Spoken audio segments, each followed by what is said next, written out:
네, 오늘은 보고안건이 여러 건이고 또 논의안건도 있는데 우리 안건에 대한 심의에 들어가기 전에 제가 먼저 한 가지 말씀을 드리고자 합니다. 제가 당선 첫날에 곧바로 총리 후보자를 지명을 했는데 그것은 최대한 빠르게 내각을 구성해서 국정 공백을 최소화하기 위한 그런 목적과 함께 또 인사탕평을 바라는 국민들의 요구에 부응하기 위한 것이었습니다. 그런데 총리 후보자의 국회 인준이 늦어지고 또 정치화되면서 한시라도 빨리 총리 후보자를 지명하고자 했던 저의 노력이 허탈한 일이 되어버렸습니다. 또한 새 정부가 한시 빨리 진용을 갖추어서 본격적으로 가동해 주기를 바라는 국민들께도 큰 걱정을 끼치고 있습니다. 저는 대선 때 병역 멘탈, 부동산 투기, 위장 전입, 세금 탈루, 논문 표절 이 5대 중대 비리자는 고위공직에 임명하지 않겠다라고 공약을 했습니다. 정치자금법 위반, 또 선거법 위반, 음주운전, 그 밖의 범죄나 비리 등 더 큰 범죄 사유가 있을 수 있는데도 특별히 5대 중대 비리라고 해서 공약했던 것은 이명박 박근혜 정부의 인사청문회에서 특히 많이 문제가 됐었던 사유들이기 때문입니다. 저는 이 5대 비리를 비롯한 중대 비리자들의 고위공직 임용 배제 원칙이 공정하고 정의로운 사회와 깨끗한 공직 문화를 위해서 대단히 중요하다고 생각합니다. 그리고 그것이 지나치게 이상적인 공약이었다고 생각하지 않습니다. 하지만 제가 공약한 것은 그야말로 원칙이고 실제 적용에 있어서는 구체적인 기준이 필요합니다. 사안마다 발생 시기와 의도, 또 구체적인 사정, 비난 가능성이 다 다른데 어떤 경우든 예외 없이 배제다라는 원칙은 현실 속에서 있을 수 없는 일이기 때문입니다. 그러나 그렇다고 해서 그때그때 적용이 달라지는 고무줄 잣대가 되어서도 안 될 것입니다. 그래서 구체적인 적용 기준을 객관적이고 투명하게 마련해 둘 필요가 있습니다. 만약에 공약을 구체화하는 인수위 과정이 있었다면 그런 점들을 감안한 구체적인 인사 기준을 사전에 마련할 수 있었을 것입니다. 그러나 그러지 못한 가운데 인사가 시작됐기 때문에 논란이 생기고 말았습니다.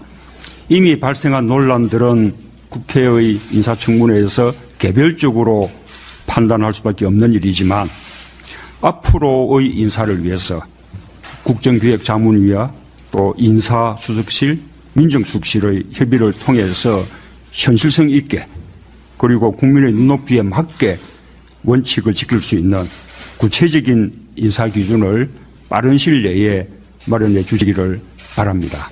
5대 비리에 관한 구체적인 인사 기준을 마련한다는 것은 결코 공약을 지키지 못하게 됐다거나 또는 후퇴시키겠다는 뜻이 아닙니다.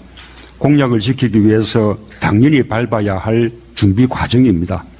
지금의 논란은 그런 준비 과정을 거칠 여유가 없었던 데서 비롯된 것이다는 점에 대해서 야당 의원들과 국민들께 양해를 당부드립니다. 그리고 구체적인 인사 기준을 마련하면서 공약의 기본 정신을 훼손하는 일은 결코 없을 것임을 다시 한번 약속을 드립니다. 이상입니다. 문재인 정부 출범 후 첫 임시국회가 오늘 오후 5시에 열렸습니다. 당초 오후 2시에 열릴 계획이었지만 이낙연 국무총리 후보자 인선에 대해 야당의 의견 조율에 들어가면서 본회의가 연기됐었습니다. 여권은 오늘 본회의에서 인사청문 심사보고서 채택을 시도할 예정이었습니다. 하지만 지난주 금요일 보고서 채택이 무산된 데다 여전히 여야가 입장차를 좁히지 못해 결국 오늘 본회의 처리는 무산됐습니다. 다만 국민의당과 바른정당은 오늘 청와대의 새로운 위장전입 기준 제안과 문재인 대통령의 발표 이후 당의 입장을 바꿨습니다. 국민의당은 이낙연 국무총리 후보자에 대한 국회 인준에 협조하기로 했습니다. 김동철 원내대표는 의총 후 기자회견을 열고 이 후보자가 청문회 통과 기준엔 미흡하지만 대승적 차원에서 협조하겠다고 밝혔습니다. 바른정당도 문재인 대통령의 입장 발표에는 부정적인 입장을 보였지만 국정공백 최소화를 위해 인준 절차에 응하겠다고 발표했습니다. 그러나 제1야당인 자유한국당은 아직 이 후보자 국회 인준에 대해 반대하고 있습니다. 정우택 대표 권한대행은 의원총회 후 기자들과 만나 총리 인준을 받아들일 수 없다는 의견이 압도적으로 많았다며 청와대의 새로운 인사 기준도 받아들일 수 없다고 말했습니다. 여야는 이틀 뒤인 수요일 본회의에서 다시 한번 이낙연 후보자에 대한 국회 인준을 시도할 예정입니다. 국정원 개혁은 지난 30년 전서부터 계속 반복되어 오고 있는 얘기입니다. 그렇죠? 네, 그렇습니다. 중대한 그 과정에서 중대한 진전도 이루었지만 개혁이라는 단어가 지금까지도 나오는 이유는 가장 중요한 이유는 저는 그렇게 봅니다. 결국 조직 개편과 인사에서 문제가 있었다. 그리고 그건 결국 개혁을 위한 인사를 한 것이 아니라 개혁을 빙자한 인사를 일정 부분 하였기 때문에 야기된 문제입니다. 동의하십니까? 네, 그런 측면이 있었습니다. 원장 내정자께서 개혁에 성공하시고자 한다면 저는 개혁의 성공 요소는 간단하게 의지와 능력이라고 생각을 합니다. 불굴의 의지가 있어야 되겠고 그리고 어떠한 상황에서도 해결책을 내놓는 능력이 있어야 된다고 생각하는데 다행히도 우리 그 원장 내정자께서는 이 두 가지를 저는 겸비했다고 생각합니다. 그 인사가 주특기인 본 의원으로서는 할 말이 많습니다만 여기서 그 강론에 대해서는 말씀드리지 않겠습니다. 다만 한 가지는 분명히 말씀드리고 싶습니다. 원장 내정자께서는 지금 가서 가장 시급한 문제가 사실은 국정원을 분열로부터 구하셔야 하는 막중한 책임을 가지고 있습니다. 거기에 무거운 소명의식을 갖고 계셔야 된다고 저는 봅니다. 원장으로 부임하신 후에 개혁에 성공할 수 있도록 본의원은 물론이고 국회에서도 최선을 다해서 돕겠습니다. 그러나 만약 개혁이 미진하다면 그리고 또다시 이전에 실패했던 상황이 반복되려는 조짐이 있으면 이번의 경우에는 여당 간소로서 절대로 묵과하지 않겠습니다. 제 말 깊이 유념해 주시기 바랍니다.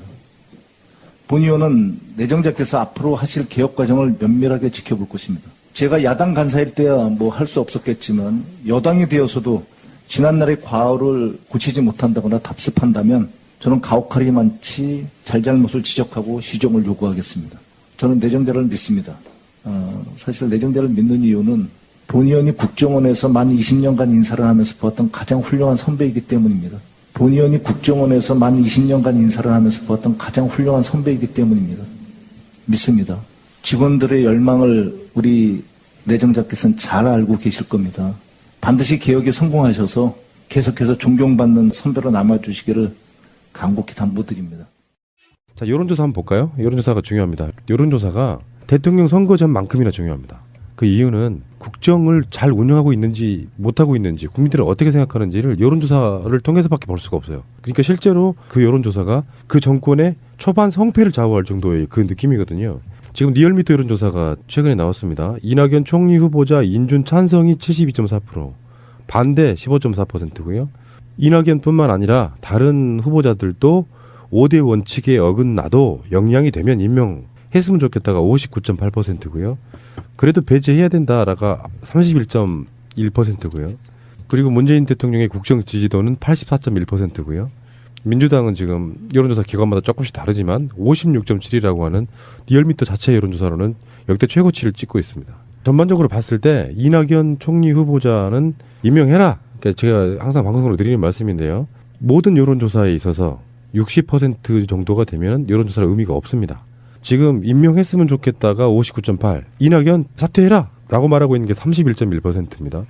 근데 이런 측면은 있다고 봐요. 이게 이제 반대하시는 분들도 이렇게 후퇴를 하게 되면 인사의 원칙이 배제가 되기 때문에 꼭 민주 진보 쪽에서는 찬성을 하고 있다라고 저는 생각하지는 않거든요. 일부는 이왕 이렇게 된 거 지금 청와대에서도 2005년 7월 달 인사청문회 도입 이후에만 위장 전입에 해당하는 인사는 고위공직에서 전면 배제하겠다 이렇게 입장을 밝힌 것처럼 여기서 후퇴하지 말았으면 좋겠다라고 하는 여론이 들어있는 거라고 봐요. 결국 이낙연 그 총리 후보자는 털리고 털리다 못해 이제 30년 된 위장 전입건만으로 지금 대외적인 그 뉴스를 장악하고 있는데요. 사실 그 당시는 공직자도 아니었고 잠깐 일시적으로 했었던 것뿐이고 전혀 투기에 관한 한 목적이 없었는데도 불구하고 이거를 원리 원칙적인 면에서 끌어다 붙여놓고 대통령의 어떤 해명을 요구한다. 이거는 정치 공세라고밖에 볼 수 없는 거 아니겠어요? 그러니까 지금 청와대에서 나오고 있는 새로운 기준이랄까요? 이런 게 지금 현재 이낙연 총리 후보, 강경화 외교장관 후보 이분들한테는 해당이 되지 않아요. 인선 배제 아닌 거지. 그러니까 치명적인 건 없어요. 치명적인 것이 나온 건 하나도 없는데 여기에 대해서 지금 어쨌건 제가 항상 드리는 말씀이잖아요. 됐고 내용이 중요해 임마 이것들아. 위장전입 맞잖아. 이것만 지금 설파하고 있는 거고 지금 야당도 문재인 대통령이 직접적으로 유감 표명, 사과를 하면 통과시켜 주겠다 이런 스탠스를 갖고 있는 겁니다. 지금 현재는. 일반적인 국민 여론은 그런 것 같아요. 문재인 대통령의 같은 여론조사에서 지지도가 84.1이면 이낙연 총리를 임명하지 말아라 하는 의견이 31.1%잖아요. 임명해라 하는 게 사실상 60%고요. 60대 30, 3명 중에 2명은 찬성하는 입장이고 보면 이런 걸 어그로라고 하는 거거든요. 치명적이지 않고요. 그걸 반대하는 사람들은 더 심한 일종의 범죄성 있는 것들이 훨씬 많음에도 불구하고 여기서 후퇴하면 안 된다는 게 제 생각입니다. 왜 그러냐면 정권 초기에 인사 문제에 있어가지고 이렇게 후퇴를 하게 되잖아요. 기준 자체가 국민들이 이해 못할 수준이 아니지 않습니까? 뭐 악의적인 걸 갖고 부동산 투기하려고 하는 위장 전입도 아니라고 하면 여기서 뭐 야당의 예를 들어서 이거 죄송하게 됐습니다라고 대통령이 사과하는 모양새도 웃기고 그럴 때 이것은 사과를 받아주게 됐잖아요. 물론 문재인 대통령의 방식은 사과를 할 수도 있을 거라고 생각해요. 사과하고 만약에 말이에요. 이낙연 총리 후보가 낙마를 해요. 그렇게 되면 국민들이 가만히 있을까요? 일단 국민의당은 간판 떼야 될 것이고요. 이제 차기 총리 후보자로 누구를 쓸 것이냐를 갖고 이제 논란이 많아지겠죠. 저는 차기 후보 이해찬 전 총리나 이재명 시장 적극 거론하고 싶습니다. SNS에 그런 얘기 엄청 돌죠 지금.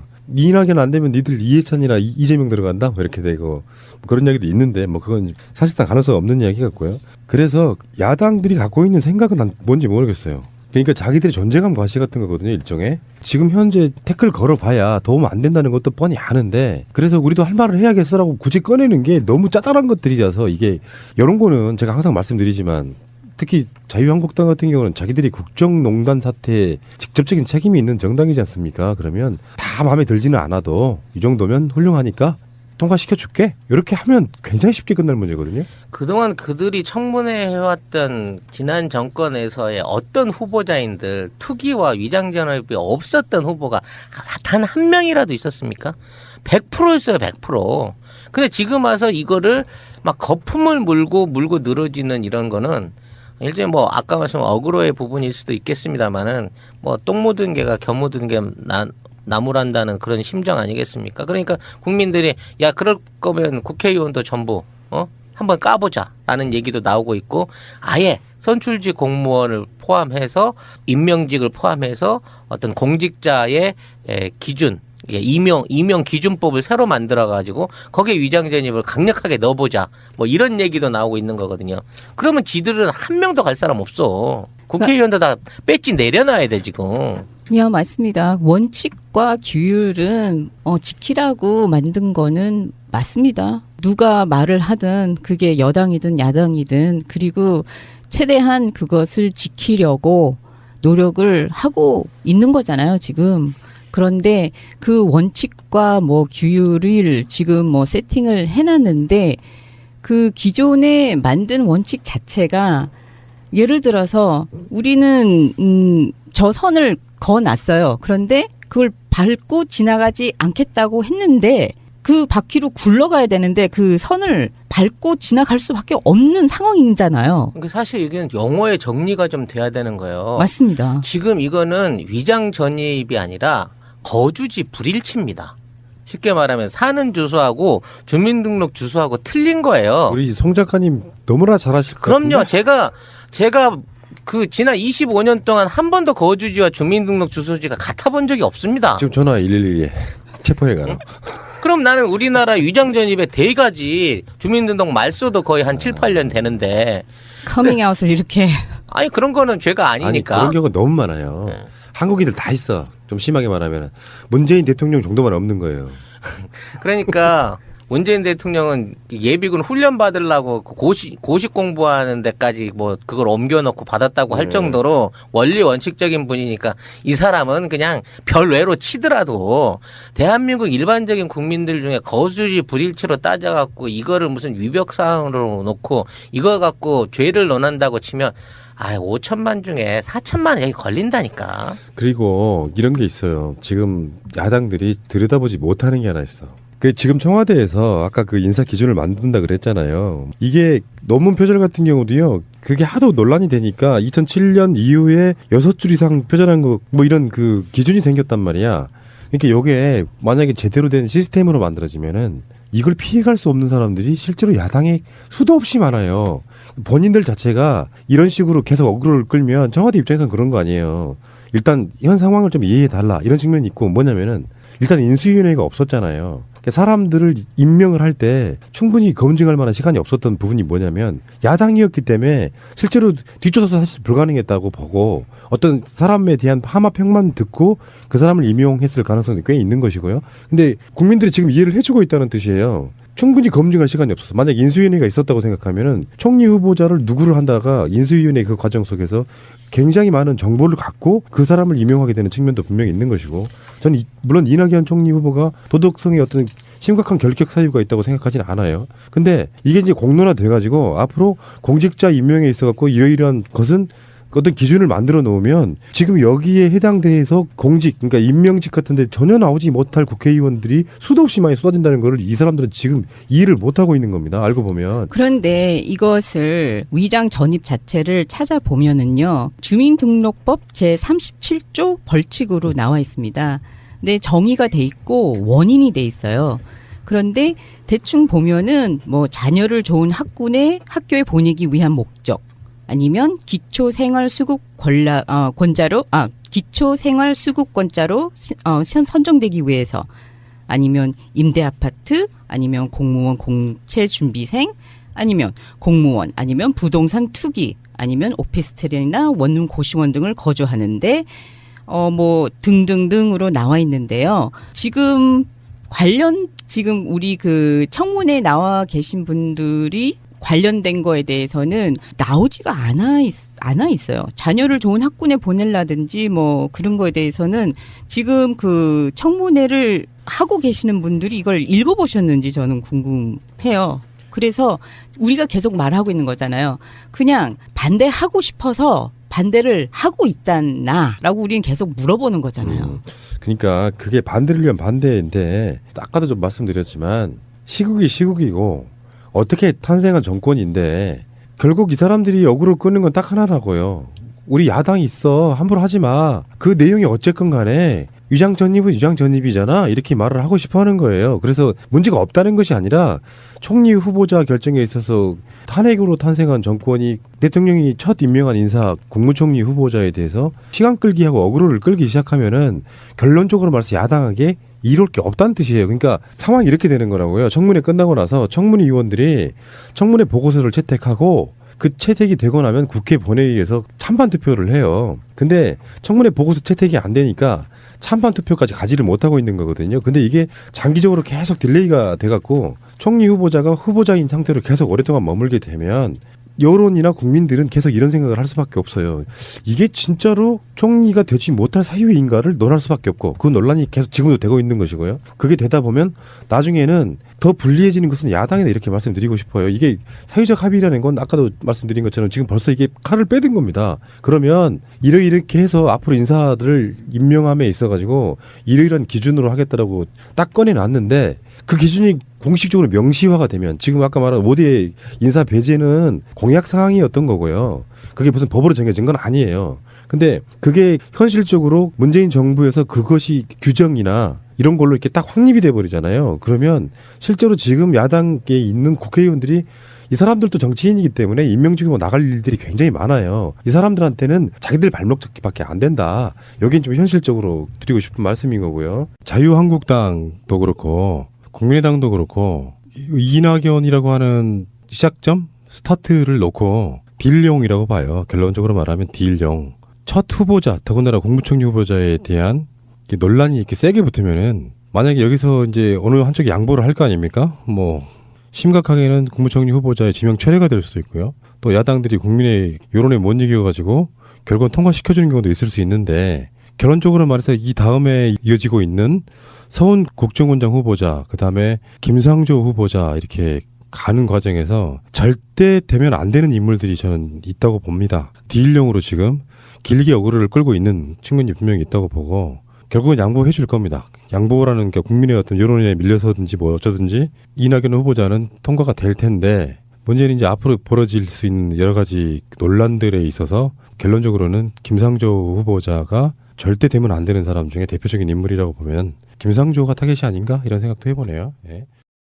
그런 국회의 인사청문회에서 개별적으로 판단할 수밖에 없는 일이지만 앞으로의 인사를 위해서 국정기획자문위와 또 인사수석실, 민정수석실의 협의를 통해서 현실성 있게 그리고 국민의 눈높이에 맞게 원칙을 지킬 수 있는 구체적인 인사 기준을 빠른 시일 내에 마련해 주시기를 바랍니다.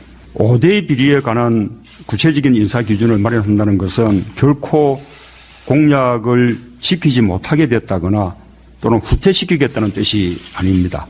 공약을 지키기 위해서 당연히 밟아야 할 준비 과정입니다. 지금의 논란은 그런 준비 과정을 거칠 여유가 없었던 데서 비롯된 것이다는 점에 대해서 야당 의원들과 국민들께 양해를 당부드립니다.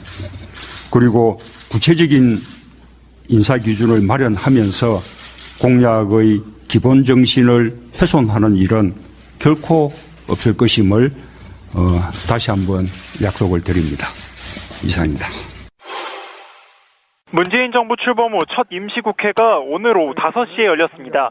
당초 오후 2시에 열릴 계획이었지만 이낙연 국무총리 후보자 인선에 대해 야당의 의견 조율에 들어가면서 본회의가 연기됐었습니다. 여권은 오늘 본회의에서 인사청문 심사보고서 채택을 시도할 예정이었습니다. 하지만 지난주 금요일 보고서 채택이 무산된 데다 여전히 여야가 입장차를 좁히지 못해 결국 오늘 본회의 처리는 무산됐습니다. 다만 국민의당과 바른정당은 오늘 청와대의 새로운 위장전입 기준 제안과 문재인 대통령의 발표 이후 당의 입장을 바꿨습니다. 국민의당은 이낙연 국무총리 후보자에 대한 국회 인준에 협조하기로 했습니다. 김동철 원내대표는 의총 후 기자회견을 열고 이 후보자가 청문회 통과 기준엔 미흡하지만 대승적 차원에서 협조하겠다고 밝혔습니다. 바른정당 네, 오늘은 보고안건이 여러 건이고 또 논의안건도 있는데 우리 안건에 대한 심의에 들어가기 전에 제가 먼저 한 가지 말씀을 드리고자 합니다. 제가 당선 첫날에 곧바로 총리 후보자를 지명을 했는데 그것은 최대한 빠르게 내각을 구성해서 국정 공백을 최소화하기 위한 그런 목적과 함께 또 인사 탕평을 바라는 국민들의 요구에 부응하기 위한 것이었습니다. 그런데 총리 후보자의 국회 인준이 늦어지고 또 정치화되면서 한시라도 빨리 총리 후보자를 지명하고자 했던 저의 노력이 허탈한 일이 되어버렸습니다. 또한 새 정부가 한시 빨리 진용을 갖추어서 본격적으로 가동해 주기를 바라는 국민들께도 큰 걱정을 끼치고 있습니다. 저는 대선 때 병역 멘탈, 부동산 투기, 위장 전입, 세금 탈루, 논문 표절, 이 5대 중대 비리자는 고위공직에 임명하지 않겠다라고 공약을 했습니다. 정치자금법 위반, 또 선거법 위반, 음주운전, 그 밖의 범죄나 비리 등 더 큰 범죄 사유가 있을 수 있는데도 특별히 5대 중대 비리라고 해서 공약했던 것은 이명박 박근혜 정부의 인사청문회에서 특히 많이 문제가 됐었던 사유들이기 때문입니다. 저는 이 5대 비리를 비롯한 중대 비리자들의 고위공직 임용 배제 원칙이 공정하고 정의로운 사회와 깨끗한 공직 문화를 위해서 대단히 중요하다고 생각합니다. 그리고 그것이 지나치게 이상적인 공약이었다고 생각하지 않습니다. 하지만 제가 공약한 것은 그야말로 원칙이고 실제 적용에 있어서는 구체적인 기준이 필요합니다. 사업마다 발생 시기와 의도, 또 구체적인 사정, 비난 가능성이 다 다른데 어떤 경우든 예외 없이 배제다라는 원칙은 현실 속에서 있을 수 없는 일이기 때문입니다. 그러나 그렇다고 해서 그때그때 적용이 달라지는 고무줄 잣대가 되었어도 안 될 것입니다. 그래서 구체적인 적용 기준을 객관적이고 투명하게 마련해 둘 필요가 있습니다. 만약에 공약을 구체화하는 인수위 과정이 있었다면 그런 점들을 감안한 구체적인 인사 기준을 사전에 마련할 수 있었을 것입니다. 그러나 그러지 못한 가운데 인사가 시작됐기 때문에 논란이 생기고 말았습니다. 이미 발생한 논란들은